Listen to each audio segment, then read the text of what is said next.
Hello again. In this part, we will learn together how to use the map and read the project. Let's start from the home page. The option here, Project Map.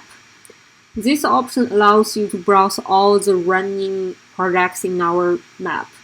We use two different colors to distinguish the team location and also the impact location. And by default, the green indicates the location for the team and purple indicates the location of impact. So let's choose a location. There are details of the product, and by clicking it, View Product, we will be redirected to the home page of this specific product. Let's take this product as an example. The title here is Lecture Without Borders.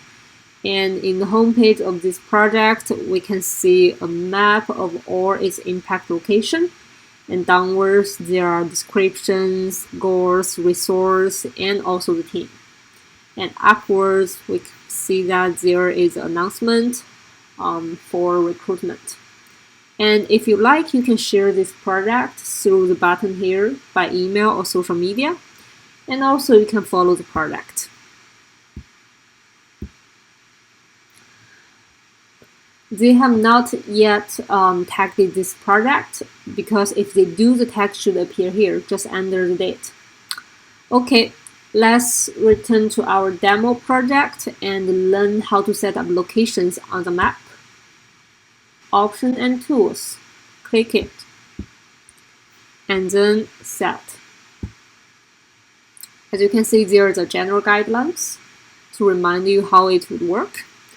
Firstly, you can zoom in, zoom out to move on the map to the desired location. And if you right-click, you can place a location, either be the team or the impact. And then right-click again, you can add description or title. Okay. Let's assume that I have a video viewer in span,